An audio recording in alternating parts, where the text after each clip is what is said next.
Chapter 20. Hezekiah's Illness and Recovery.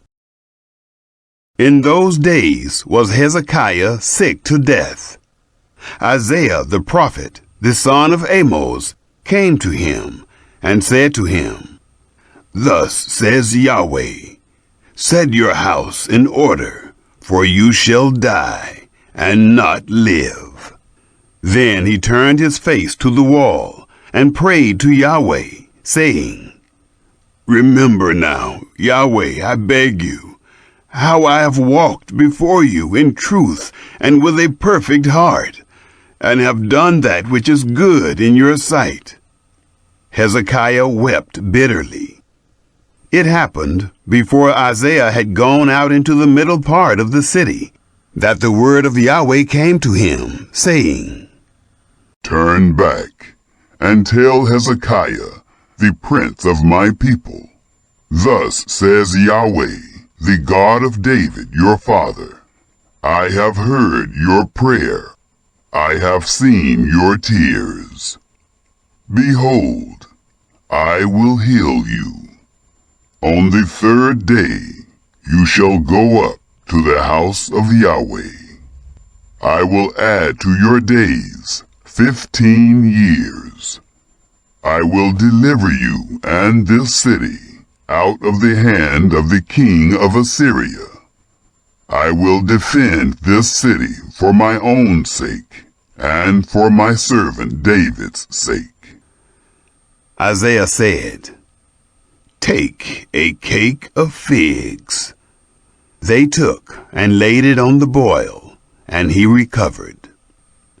Hezekiah said to Isaiah, What shall be the sign that Yahweh will heal me, and that I shall go up to the house of Yahweh the third day? Isaiah said, This shall be the sign to you from Yahweh, that Yahweh will do the thing that he has spoken. Shall the shadow go forward 10 steps, or go back 10 steps? Hezekiah answered, It is a light thing for the shadow to go forward 10 steps. Nay, but let the shadow return backward 10 steps. Isaiah the prophet cried to Yahweh, and he brought the shadow 10 steps backward, by which it had gone down on the dial of Ahaz. Hezekiah shows treasures to Babylon. At that time, Berodach-Baladan, the son of Baladan, king of Babylon, sent letters and a present to Hezekiah, for he had heard that Hezekiah had been sick. Hezekiah listened to them, and showed them all the house of his precious things, the silver, and the gold, and the spices, and the precious oil, and the house of his armor, and all that was found in his treasures. There was nothing in his house, nor in all his dominion, that Hezekiah didn't show them. Then Isaiah the prophet came to King Hezekiah, and said to him, What did these men say? From where did they come to you? Hezekiah said, They are come from a far country, even from Babylon. He said, What have they seen in your house? Hezekiah answered, They have seen all that is in my house. There is nothing among my treasures that I have not shown them. Isaiah said to Hezekiah, Hear the word of Yahweh. Behold, the days come, that all that is in your house, and that which your fathers have laid up in store to this day, shall be carried to Babylon. Nothing shall be left, says Yahweh. Of your sons who shall issue from you, whom you shall father, shall they take away, and they shall be eunuchs in the palace of the king of Babylon. Then Hezekiah said to Isaiah, The word of Yahweh which you have spoken is good. He said moreover, Isn't it so? if peace and truth shall be in my days? Manasseh succeeds Hezekiah. Now the rest of the acts of Hezekiah, and all his might, and how he made the pool and the conduit, and brought water into the city, aren't they written in the book of the Chronicles of the kings of Judah? Hezekiah slept with his fathers, and Manasseh, his son, reigned in his place. Chapter 21. Manasseh's idolatrous reign in Judah. Manasseh was 12 years old when he began to reign, and he reigned 55 years in Jerusalem. And his mother's name was Hephzibah. He did that which was evil in the sight of Yahweh, after the abominations of the nations whom Yahweh cast out before the children of Israel. For he built again the high places which Hezekiah his father had destroyed, and he reared up altars for Baal, and made an Asherah, as did Ahab king of Israel, and worshipped all the army of the sky, and served them. He built altars in the house of Yahweh, of which Yahweh said, I will put my name in Jerusalem. He built altars for all the army of the sky in the two courts of the house of Yahweh. He made his son to pass through the fire, and practiced sorcery, and used enchantments, and dealt with those who had familiar spirits, and with wizards. He worked much evil in the sight of Yahweh, to provoke him to anger. He set the engraved image of Asherah that he had made in the house of which Yahweh said to David and to Solomon his son, In this house and in Jerusalem, which I have chosen out of all the tribes of Israel, will I put my name forever.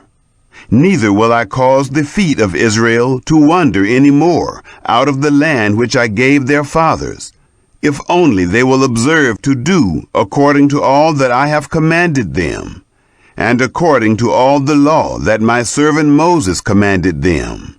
But they didn't listen. And Manasseh seduced them to do that which is evil more than did the nations whom Yahweh destroyed before the children of Israel. Manasseh's idolatries rebuked. Yahweh spoke by his servants the prophets, saying, Because Manasseh, king of Judah, has done these abominations, and has done wickedly above all that the Amorites did, who were before him, and has made Judah also to sin with his idols. Therefore, thus says Yahweh, the God of Israel, Behold, I bring such evil on Jerusalem and Judah, that whoever hears of it, both his ears shall tingle. I will stretch over Jerusalem the line of Samaria, and the plummet of the house of Ahab, and I will wipe Jerusalem as a man wipes a dish, wiping it and turning it upside down. I will cast off the remnant of my inheritance, and deliver them into the hand of their enemies. They will become a prey and a spoil to all their enemies, because they have done that which is evil in my sight, and have provoked me to anger, since the day their fathers came forth out of Egypt, even to this day. Moreover, Manasseh shed innocent blood very much, until he had filled Jerusalem from one end to another, besides his sin with which he made Judah to sin, in doing that which was evil in the sight of Yahweh. Now the rest of the acts of Manasseh, and all that he did, and his sin that he sinned, aren't they written in the book of the Chronicles of the kings of Judah? Manasseh slept with his fathers, and was buried in the garden of his own house, in the garden of Uzzah, and Ammon his son reigned in his place. Ammon's evil reign in Judah. Ammon was 22 years old when he began to reign, and he reigned 2 years in Jerusalem. And his mother's name was Meshullemeth, the daughter of Haruz, of Jotbah. He did that which was evil in the sight of Yahweh, as did Manasseh his father. He walked in all the way that his father walked in, and served the idols that his father served, and worshipped them.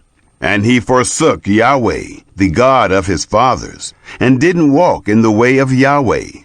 The servants of Ammon conspired against him, and put the king to death in his own house. But the people of the land killed all those who had conspired against King Ammon. And the people of the land made Josiah his son king in his place. Now the rest of the acts of Ammon which he did, aren't they written in the book of the Chronicles of the kings of Judah? He was buried in his tomb in the garden of Uzzah, and Josiah his son reigned in his place. Chapter 22. Josiah's good reign in Judah.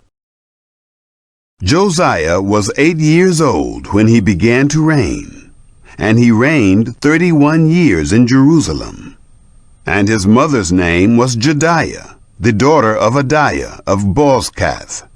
He did that which was right in the eyes of Yahweh, and walked in all the way of David his father, and didn't turn aside to the right hand or to the left. Josiah repairs the temple.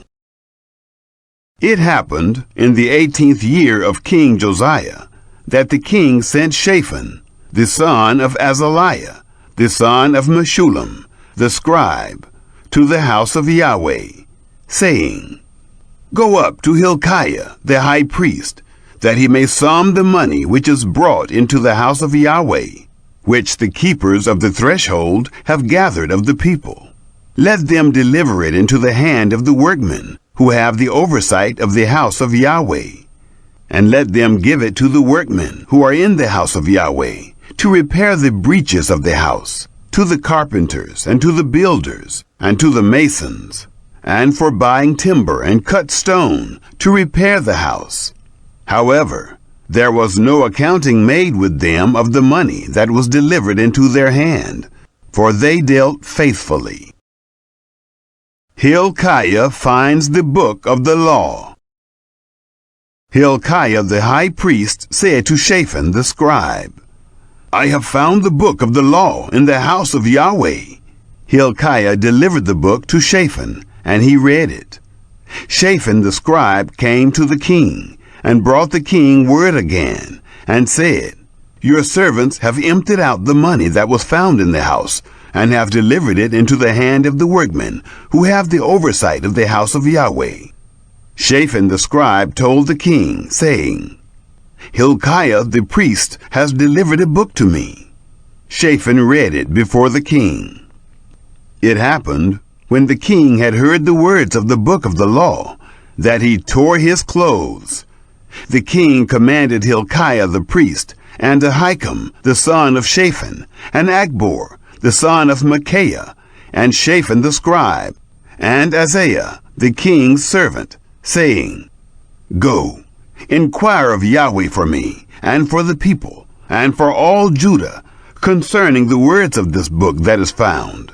For great is the wrath of Yahweh that is kindled against us, because our fathers have not listened to the words of this book, to do according to all that which is written concerning us. Huldah's prophecy. So Hilkiah the priest, and Ahikam, and Akbor, and Shaphan, and Isaiah went to Huldah the prophetess, the wife of Shallum, the son of Tikvah, the son of Harhes, keeper of the wardrobe. Now she lived in Jerusalem in the 2nd quarter, and they talked with her. She said to them, Thus says Yahweh, the God of Israel, Tell the man who sent you to me, Thus says Yahweh, Behold, I will bring evil on this place and on its inhabitants, even all the words of the book which the king of Judah has read, because they have forsaken me, and have burned incense to other gods, that they might provoke me to anger with all the work of their hands. Therefore my wrath shall be kindled against this place, and it shall not be quenched. But to the king of Judah, who sent you to inquire of Yahweh, thus you shall tell him, Thus says Yahweh, the God of Israel, concerning the words which you have heard, because your heart was tender, and you humbled yourself before Yahweh, when you heard what I spoke against this place and against its inhabitants, that they should become a desolation and a curse, and have torn your clothes, and wept before me. I also have heard you, says Yahweh. Therefore, behold, I will gather you to your fathers, and you shall be gathered to your grave in peace. Neither shall your eyes see all the evil which I will bring on this place. They brought back this message to the king.